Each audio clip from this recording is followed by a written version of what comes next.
안녕하세요, 아울리자입니다. 제가 또 스위스 출장을 다녀왔는데요. 여러분들 혹시 이런 의자 본 적 있으신가요? 이 의자의 가격이 얼마라고 생각하세요? 무려 1000만 원이 훌쩍 넘어갑니다. 이해가 되시나요? 이렇게 비싼데 구매를 할까? 하지만 오늘 이 영상을 보신다면 납득이 가실 거예요. 오늘 영상은 세계적인 건축가들이 참여한 현대 가구 디자인의 역사라고 불리는 비트라에 관련된 이야기입니다.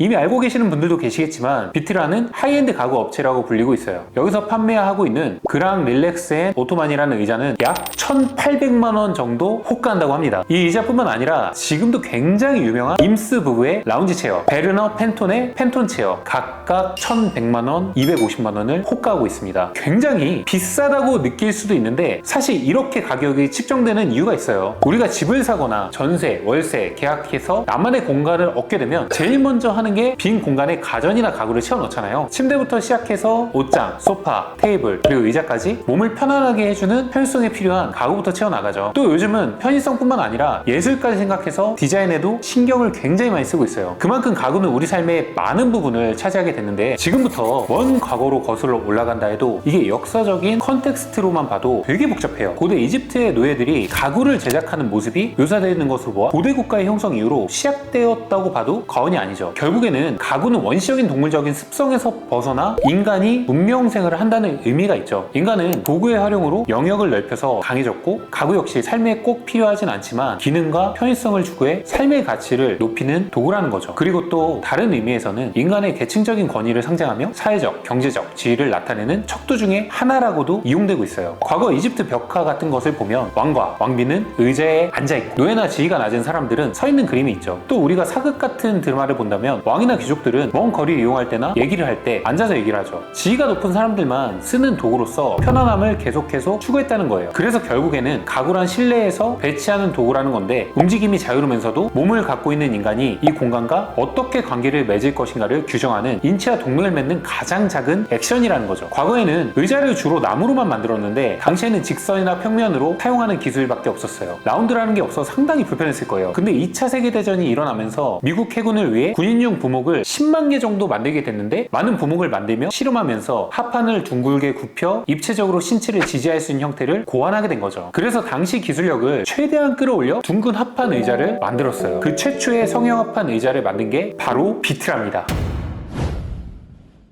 이런 의자들 다들 보셨죠? 가구를 좋아하는 분들이라면 저거 내가 아는데? 라고도 하실 수 있는데 임스 부부의 LCW 체어예요. 가구계의 T형 포드라고도 불리고 있죠. 여기서 L은 라운지, C는 의자, W는 나무를 뜻하고 제품마다 살짝씩 다른데 대략 250에서 500만 원 사이에 팔리고 있어요. 가격이 있는 편임에도 불구하고 가구를 좋아하시는 분들은 이미 꽤나 사용하고 계시죠. 비트라가 지금에서야 오래되고 유명하지만 사실 처음부터 그렇지는 못했어요. 초반에는 비트라 설립자인 빌리펠바움이 인테리어 장식 업체를 인수하며 사업이 시작되었는데 초창기 비트라의 모습은 별다른 특색이 없는 일반 회사의 형태에 더 가까웠죠. 그러나 1953년 찰스 임스와 레이 임스라는 20세기 최고의 디자이너라고 불리는 임스 부부의 LCW 의자를 접한 이후로 본격적으로 비트라의 서막이 열렸습니다. 플라이우드를 이용해 가볍고 내구성 좋고 군더더기 없는 디자인은 대중의 마음을 사로잡기에 충분했었죠. 그 당시에 좁은 공간에서 빛을 발하던 LCW 의자는 성공적인 판매율을 기록하고 그 기술력과 디자인을 인정받아 타임지 선정 20세기 최고의 디자인으로 선정되기도 했습니다. 아이코닉한 디자이너들과 함께 성장한다라는 말을 정책으로 엄청난 성장을 하게 되고 회사의 전담 디자이너를 들이지 않는 아주 혁신적인 행위를 했어요. 모든 제품을 각각의 개인 디자이너들과 협업하는 프로젝트 형식으로 진행을 하게 됩니다. 이게 비트라의 성공 요건 중 가장 큰 핵심이라고 볼 수도 있어요. 하지만 한창이던 비트라 캠퍼스에 1981년 큰 화재가 발생을 합니다. 당시에 핫한 제품들만 만들던 공장이 전부 소멸되고 말아요. 보통 사람이었으면 여기서 좌절하고 무너지기 마련인데 설립자 빌리펜바움의 아들이자 비트라 다음 세대를 이어받았던 롤프 펠바움은 위기를 기회로 삼는 전화위복을 이루게 됩니다. 4,000제곱미터나 되는 공장 부지 전체의 건물들을 다시 짓기로 하고 이것들을 조금 더 의미 있는 행위로 만들고자 유명한 건축가들에게 맡겨 디자인하기로 결심합니다. 그렇게 참여한 건축가들이 원주 미점산으로도 유명한 안도 다다오, 프랭크 게리, 자하 하디드, 헤르조그 앤 드메렁 등 현대 건축사의 획을 긋는 거장들과 협업해 지금의 비트라 캠퍼스를 만들어냅니다.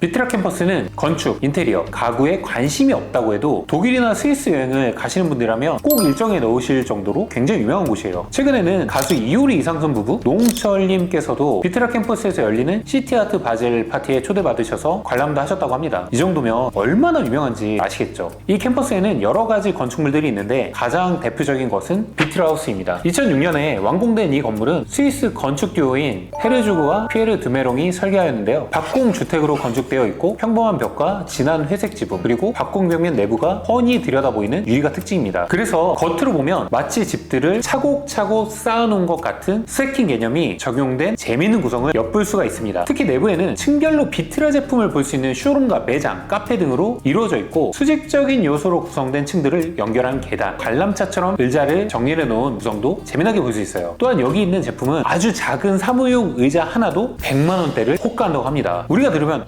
저거 너무 비싼 거 아니야? 라고 생각할 수도 있는데 이 채의 명성을 대변한다고 보시면 다르게 느껴지실 수도 있어요. 또 이런 고가의 의자들이 자유롭게 배치되어 있어서 비트라 캠퍼스를 찾는 사람이라면 누구나 앉아서 쉴 수 있는 공간이었습니다.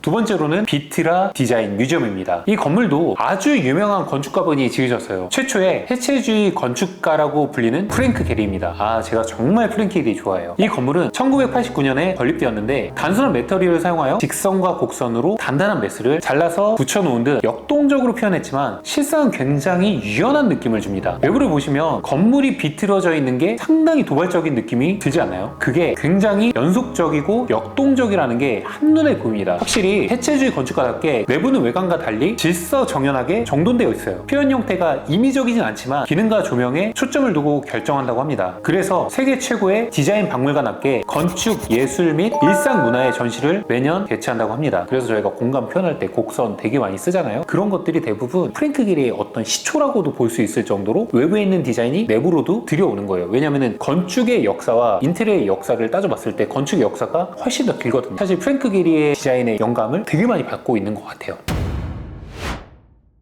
세 번째는 비트라 소방서입니다. 이분 굉장히 유명하죠. 우리나라 DDP를 설계한 자하 하디드가 참여한 작품입니다. 그래서 비트라 캠퍼스가 탄생된 배경을 상징하는 기념비적인 역할을 하고 있어요. 왜냐하면 원래 비트라 건축물들은 화재로부터 전부 소실되었었거든요. 그래서 그 일을 방지하고자 지은 건물이라고 합니다. 표면적으로는 하나의 긴 덩어리로 길게 펼쳐져 있으며 급각도로 상승하면서 예리하게 각진 벽날개가 달려있는 강한 인상을 주는 게 특징입니다. 그리고 노출 콘크리트와 커다란 차를 사용했고 격정적인 사선을 건물 여기저기 활용을 많이 했어요. 그래서 건물을 보다 보면 평탄한 지면이나 수직 수평인 벽을 찾기가 굉장히 어렵습니다. 내부 공간 역시 외관과 느낌이 크게 다르진 않아요. 조금씩이라도 의도적으로 사선을 이용한 공간을 만들고자 했습니다. 파사드의 쭉 뻗은 선과 면이 그 경계를 조화롭게 녹아드는 느낌을 받고 있습니다. 이 공간을 보다 보니까 예전에 어떤 건축가분이 말씀하신 건데 건축가끼리 단결하면 세상 사람들을 조금씩 미쳐버리게 할 수 있다는 말씀이 떠올랐습니다.